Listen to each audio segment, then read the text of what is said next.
Hello guys, അങ്ങനെ ഞങ്ങൾ കൊട്ടാരൊക്കെ കണ്ട് ഭക്ഷണമൊക്കെ കഴിച്ച് നേരെ മട്ടാഞ്ചേരിയിലെ ജൂതത്തെരുവിലോട്ടൊക്കെ പോയി.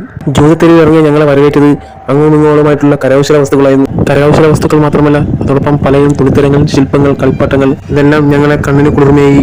തമിഴ്നാട്ടിലെയോ മറ്റ് സംസ്ഥാനങ്ങളിലെയോ ടൂറിസ്റ്റുകളെക്കാൾ വിദേശത്തു നിന്നും വരുന്ന ടൂറിസ്റ്റുകളെ ആകർഷിക്കുന്ന വിധത്തിലാണ് തെരുവുകൾ സജ്ജീകരിച്ചിരിക്കുന്നത്. എനിക്കങ്ങനെ തോന്നാൻ കാരണം അവിടെ ഇവിടെ മാലിന്യം നിറഞ്ഞും കാട് നിറഞ്ഞും കല്ലിളകിയുള്ള നമ്മുടെ കേരളത്തനിമ നമുക്കിവിടെ കാണാൻ സാധിക്കില്ല. നല്ല വൃത്തിയും വെടിപ്പോടു കൂടിയാണ് ഇവിടെയുള്ളവർ ഈ തെരുവ് കൈകാര്യം ചെയ്യുന്നത്. അതുതന്നെയായിരിക്കണം വിദേശ ടൂറിസ്റ്റുകളെ ഇവിടേക്ക് ആകർഷിക്കാനുള്ള പ്രധാന കാരണം. ഞങ്ങളിപ്പോൾ നിൽക്കുന്നത് ജൂതപ്പള്ളിയിലാണ്. ഈ കാണുന്നത് ജൂതപ്പള്ളിയിൽ വൈദികന് വേണ്ടി പ്രസംഗിക്കാനുള്ള പ്രസംഗപീഠമാണ്. പിന്നെ പ്രസംഗപീഠത്തിന് പിന്നിൽ കാണുന്നത് ഇത് ഏഹാൻ അഥവാ പെട്ടകം എന്ന് വിളിക്കപ്പെടുന്നു. ജൂതമതക്കാരുടെ പുരാതന ഗ്രന്ഥമായ തോറ ചുരുളുകൾ സൂക്ഷിച്ചു വെക്കാൻ വേണ്ടി നിർമ്മിക്കപ്പെട്ട ഒരു അറയാണിത്. ഈ പള്ളിക്കകത്തെ ഓരോ വസ്തുക്കൾക്കും നൂറ്റാണ്ടുകളുടെ പഴക്കമുണ്ട്. ഇവിടെ അങ്ങിങ്ങുമായി തൂക്കി വെച്ച വിളക്കുകൾ ബെൽജിയം, ഇറ്റലി തുടങ്ങിയ രാജ്യങ്ങളിൽ നിന്ന് കൊണ്ടുവന്നതാണ്. ഇത് ജൂതപ്പള്ളിയും തൊട്ടടുത്തുള്ള മറ്റൊരു പള്ളിയാണ്.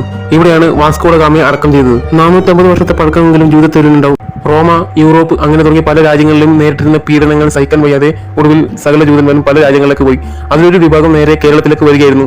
1568 ജൂതത്തെരുവ് പണിയെടുപ്പിച്ചത്. പിന്നീട് ഇസ്രായേൽ എന്ന രാഷ്ട്രം രൂപപ്പെട്ടപ്പോൾ ലോകത്തെ പല രാജ്യങ്ങളിലും തങ്ങിയിരുന്ന ജൂതന്മാരെ പോലെ ഇവിടെ ഉണ്ടായിരുന്ന 3/4% ജൂതന്മാരും ഇസ്രായേലിലേക്ക് ചേക്കേറി. പിന്നീട് 450-ാമത്തെ ജൂതത്തെരുവിന്റെ ആനിവേഴ്സറിയുടെ ആഘോഷത്തിനാണ് ഇവിടെ നിന്ന് വിട്ടുപോയ ജൂത കുടുംബം ഒത്തുചേർന്നത്.